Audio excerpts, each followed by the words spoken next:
I arrived at the village the way fog arrives, quietly, then all at once. The road narrowed from 2 lanes to one, then to a tire-worn ribbon between spruce and alder. The sign that welcomed me had once said, Dobra Pristan in cheerful blue, and someone had painted a small fish under the letters. The paint had flaked so much that the fish looked like a bone. I parked under a tree that had lifted the stone curb with its roots and shut off the engine. The silence that followed felt rehearsed, as if the place had been waiting to perform silence for me specifically. Aunt Anya's house leaned into its own shadow at the edge of the village lane. I remembered it differently. Smaller, brighter, full of clatter and jam and the sound of her radio. Now the door stuck, then gave. Dust rose in a soft breath I tasted at the back of my tongue. I told myself I had come to clear things out, to box the years, to package the absence, to make the house not a house but an itemized list. The truth was less efficient. I had nowhere particular to be, and grief likes projects. From the kitchen window, the lake showed itself through branches, a pewter oval cupped in the hand of the forest. I had spent childhood weeks at its edge, holding a stick like a sword, while Aunt Anya warned me not to fall in. It is deeper than it looks, she'd say, and it keeps what it's given. When the sun slid behind the pines and the house recognized evening, I walked down to the water. The path remembered my feet. Ferns uncurled along the edges. Somewhere a bird made a sound like 2 marbles clicking. The lake lay very still. The air smelled of wet stone and the sweetness that sometimes rides on decay. The way flowers smell strongest when they're almost finished. I stood at the shore and listened to nothing until nothing became a sound. Not wind, not insects, not water moving. A texture like a whisper pressed through cloth. I couldn't catch words, just the certainty of voice. My name rose in me like a trick of memory. I thought I heard it in the sound. I said out loud, "I'm imagining this," and the sound damped like fabric soaking up a spill, then returned. I went back to the house and made tea, which is a way of doing something when there is nothing to do. The first night in old houses is always a negotiation. The walls creak their contract. The floorboards explain themselves.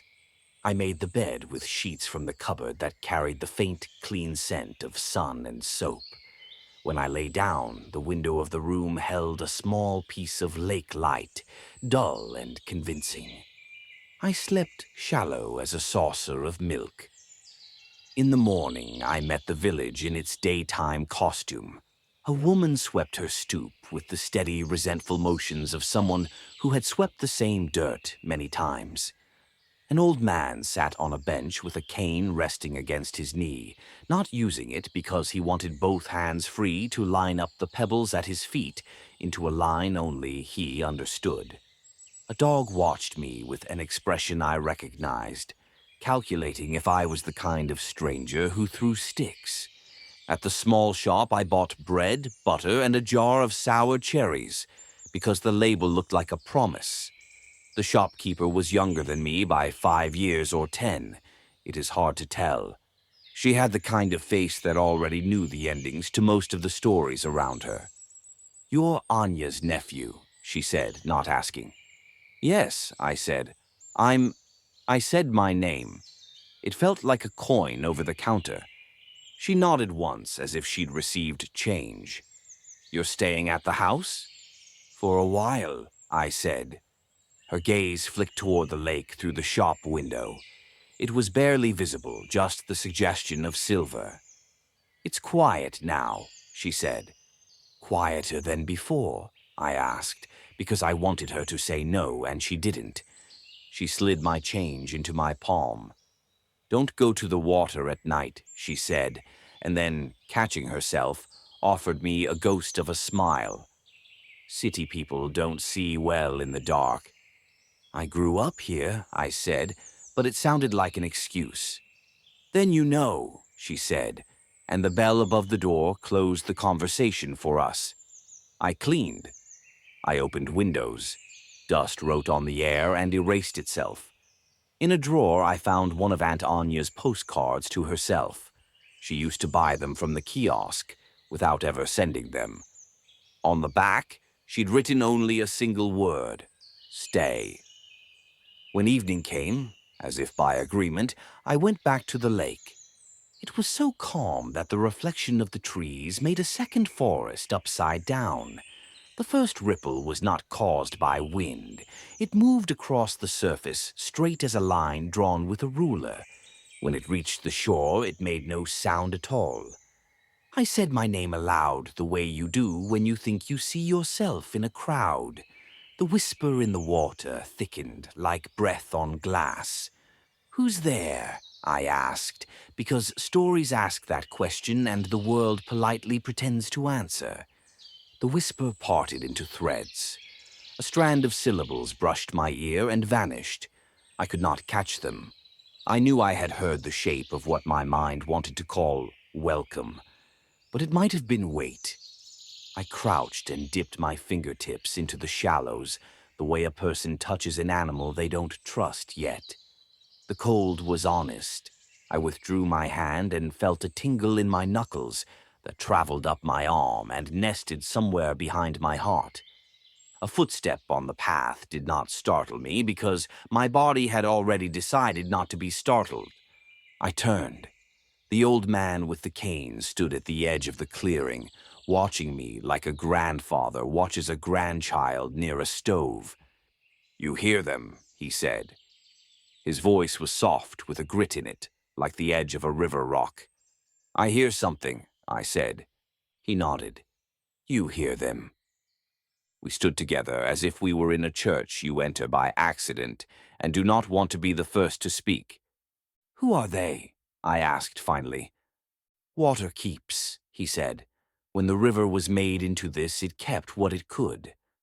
Names, steps, the way someone laughed once. Things you cannot speak twice without breaking." He tapped the cane by his boot. "Some sink, some stay near the skin." "This was a river?" I asked, as if that was the important part. Cloth from his pocket and to sing to it, he said. She said it helped. "She told me to stay away," I said.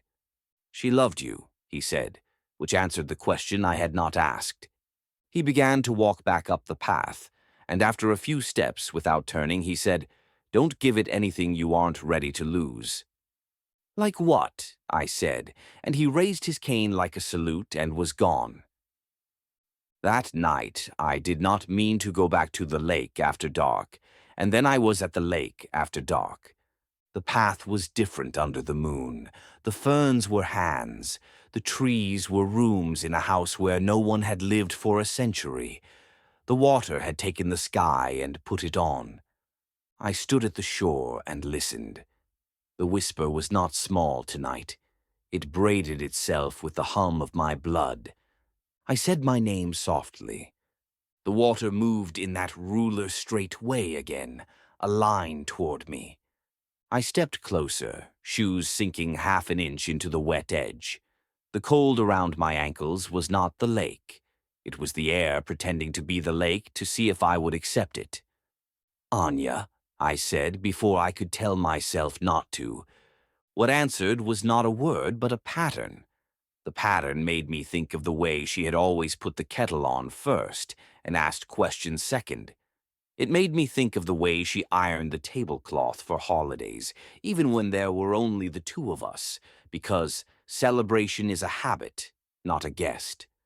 I don't know how long I stood there, but when I blinked, there were tears on my cheeks, and my feet hurt from the cold.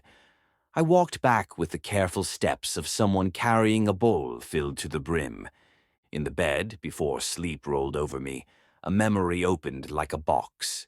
The day I stood ankle-deep in this water as a boy, while Anya held my hand and told me not to lean. "You are part of the shore," she had said, "not the water." "Not yet."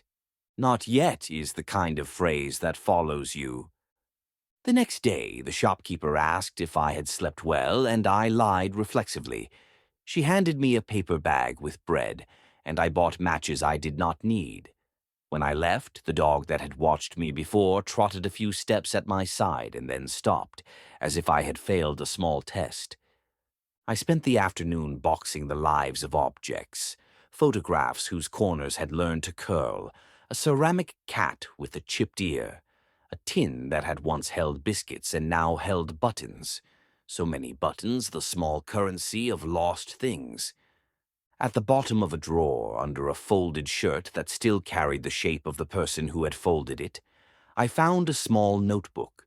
The cover was blue with a stain on it that might have been tea or the shadow of some other spill. Inside, in Anya's even hand, "The lake whispers more in late summer. It prefers patience. It prefers the names spoken by the people who own them." A page later, "Do not answer your name with questions." Another, "It keeps what it is given. Gifts are not always chosen. Near the end, if I do not come back, it is because I was already there." I closed the notebook the way you close a door behind a room you cannot be in. That evening I did not plan. I went. The water was not smooth. Small waves came from nowhere and returned there. The whisper was a chorus of threads, so many I could not count them if counting were possible. I said nothing. The urge to speak my name was strong, like thirst. I held it in my mouth and let it dissolve. The first word the water gave me was not my name. It was a word I had not heard since I was 8, and my mother said it softly while bandaging my knee. Enough. The second was stay. The third was my name, but not as I say it, as my father said it before he decided that leaving was a new way to pronounce goodbye. I stepped back. My heel found air, then mud. I sat down by accident and laughed at the shape of myself on the ground, which was the nearest shore to grief I have found. Someone stood behind me. I didn't hear them arrive because the night had let them in as if they were exempt from sound. "Some people hear nothing," the shopkeeper said. Her voice in the dark sounded warmer than the sun. "They splash, they shout, they drink beer, and the water is just water. Some people hear the words and spend the rest of their lives trying not to. And some—" She selected a stone with her shoe and pushed it gently so that it skated and fell. "Some learn how to listen without answering." "How?" I asked, and heard the question in my voice like a bell you didn't mean to ring. She crouched beside me. I could see her shape, not her face. "By speaking to something else while it speaks to you," she said. "By giving your mouth to different work. Names are keys. The trick is to keep yours in your pocket." "What do you speak to?" I said. "The trees," she said, and I almost smiled because it sounded like a joke someone tells, before their face tells you it isn't. She put a small jar in my hand. "Honey," she said, "from my hives. On bread. It helps." "What does?" I asked. "Staying," she said. "Leaving. They taste different with sweetness." When she had gone, the jar was warm as if it had learned my palm. I did not speak my name. I told the trees about the glove I had found behind the radiator, about the cobweb the size of a hand that had held nothing and yet was full. I told the stones the story of the first day at school when I wore a shirt backward for 2 hours because the tag felt like a blade and my mother said we didn't have time to change. I told the night the small shame of the time I pretended not to know a friend because someone cooler had said hello to me. The whisper changed in tone, not louder, not softer, attentive. When I finally said my name, it felt less like turning a key and more like opening a window. The air did not rush in. The air and I made a bargain and crossed each other's thresholds, politely. On the 4th day, I woke to rain. The house liked the sound. The roof clicked happily in places and complained in others. I made tea and dipped bread in honey because the shopkeeper had improved my self-control with kindness. By noon, the sky thinned. I walked to the village and found the old man with the cane at his bench, studying his line of stones. He had added a leaf. It made no sense and perfect sense. "Do you remember when the river was a river?" I asked. "I remember when it remembered being one," he said. "That's enough." "Did Anya—" I began, and he lifted a hand. "She listens better now," he said. "There are people who only learn to listen when there is nowhere else to be."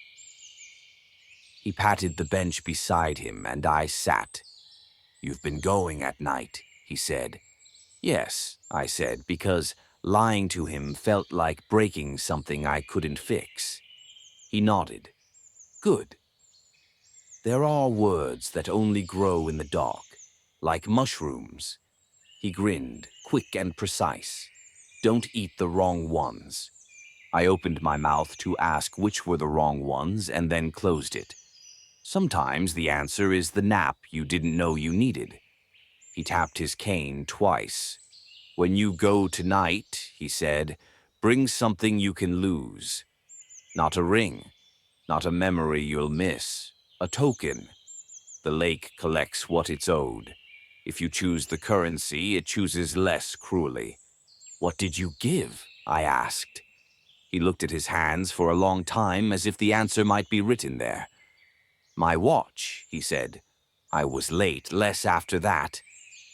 Dusk arrived in its gray coat. I went to the water with a small offering, the tin of buttons from Anya's drawer. They had weight and no value, which is a very honest kind of treasure. At the shore, I waited the way you wait for someone who is very old to climb the stairs, patiently, with affection you don't deserve.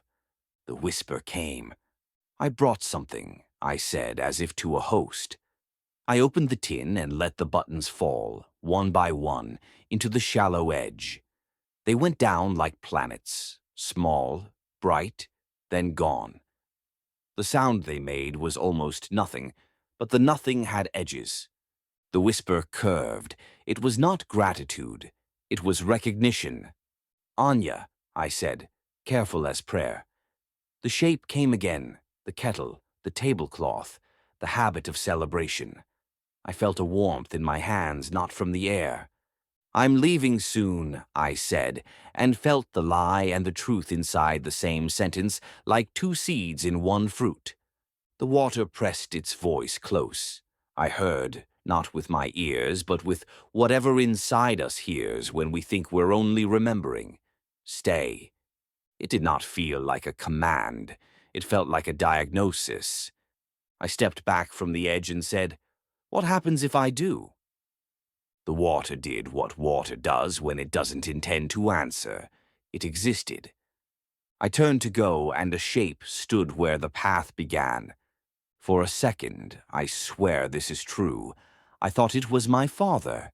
Not the man he had become by leaving, but the man in a photograph on a picnic blanket, mid-laugh, sun on his throat.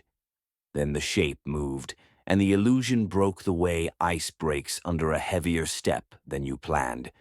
It was a boy, 12, maybe. He had the loose arms of someone who hadn't yet learned to be ashamed of them. He looked at me the way the dog had, calculating. "You shouldn't be here at night," he said.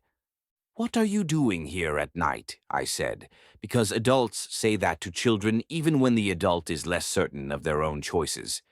"I live here," he said. "Where else would I be?" He stepped closer, then stopped, as if he'd reached a line the ground had drawn. "You gave it something," he said. "Yes," I said.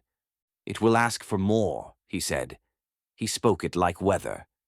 "How do you know?" I asked. He squinted at me, then laughed a little. "Because it always does." He put his hands in his pockets and took them out again. In his left palm lay a small coin with a hole in the center. It looked polished by fingers generations old. "My grandfather gave this to me when I was born," he said. "He said I should give it back when I learned to swim." "Can you swim?" I asked. He looked at the lake, and the lake looked back. "No," he said, "but I gave it anyway." "Why?" I said. "Because I was tired of hearing it in my sleep," he said. Then he closed his fingers, and the coin was gone. "It didn't help," he added, and his smile had the thinness of paper. "Where is your grandfather now?" I asked. He tilted his head the way people do when they hear their name in a crowd, and said nothing. When I glanced back at the lake, a ripple passed the shore, and a single button surfaced briefly, caught light, and disappeared. When I turned to the boy again, he was not there. I stood very still for a long time, the way you do when you've broken a glass in the dark and are deciding where not to put your feet. On my last morning, because every place arranges a last morning for you whether you recognize it or not, I wrote a note and left it under the sugar jar. "I will come back soon," I wrote. "Thank you for the buttons." I folded the notebook into my bag. I locked the door and left the key in the rusted hook beside the frame the way Anya had, because rituals make endings less sharp. The old man was not at his bench. The shopkeeper was. She wrapped a loaf for me I had not asked for and put it in a separate bag. "For the road," she said. Her eyes looked more like water today and less like glass. "Do people leave?" I asked, surprising us both. "Every day," she said, "and most of them don't." I carried the bags to the car. I put them in the passenger seat like passengers. I started the engine and did not put the car in gear. From the windshield, the lake was a coin. The forest was the purse. I turned the car off and walked back down the path one last time, because the phrase "one last time" is a spell strong enough to move bodies without their permission.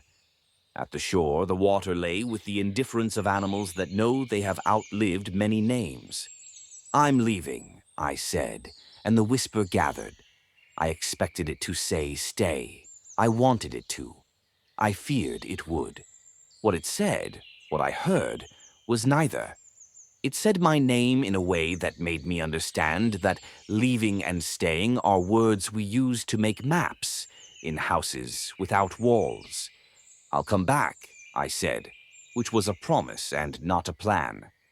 I took the notebook from my bag and tore out the last page. On the reverse side of "If I do not come back, it is because I was already there." I wrote my name once, carefully, like a signature and like a prayer.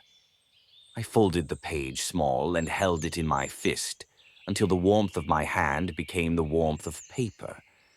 Then I did not throw it into the water. I put it under a stone at the edge of the path, where ferns could read it when they had the time. When I looked up, there was a figure across the water. Not on the far shore, in the water where a person cannot stand. The figure was the height of a person, and the width of one.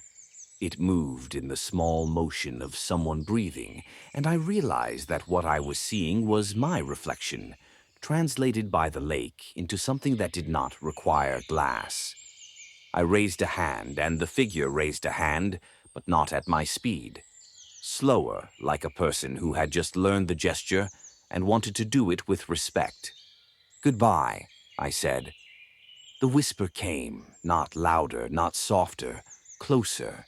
The figure's hand lowered. The water's skin accepted a shape I could not hold with eyes. Then the lake was only lake again. The forest was only forest. I walked back to the car with the feeling of having been listened to by something that does not interrupt. On the road out of the village, the sign "Dobra Pristan" flashed between trees. The painted fish had lost another scale. The sky opened, then closed. My hands on the wheel felt like my hands and like the hands of someone who had lived here longer than I had. At the top of the hill where the road becomes 2 lanes again, I pulled over and turned off the engine and listened. No whisper, just the ordinary sounds of day, which are their own kind of blessing. When I reach the city, I put the jar of honey on my counter and the notebook on my desk. At night, sometimes, when apartments do their metal and water ballet, and the sirens write their short stories, I wake with the taste of lake air in my mouth. I say my name quietly, and then I say a different one, Anya, and then I say no names at all. On my phone, I keep a photograph of the page under the stone. The words are crisp. The stone is not a stone, not in the picture, but in the world. In the picture, it is just a shape. In the world, it keeps a page dry. I will go back. I don't know if I'll leave or stay, and I don't think the lake cares. It will keep what it is given. So will I. If you ever go, if a road narrows until it is only the width of your intention and the forest leans in to hear you pass, be careful with your name near water. Speak to the trees. Feed the shore a small treasure you can afford. When the whisper comes, don't answer every question with a question. Listen until the voice becomes yours and yours becomes quiet. Then you'll know what to give and what to take with you, and which of those is which. And if you stand at the edge at night and hear your name the way someone you loved once said it, not as a command, not as a trap, but as a truth, you will understand why the village still lives beside something deeper than itself. You will understand why some do not leave, and why some always do. You will hear stay, and you will hear enough, and you will decide which is which without speaking. The lake will keep your decision for you. It keeps what it is given.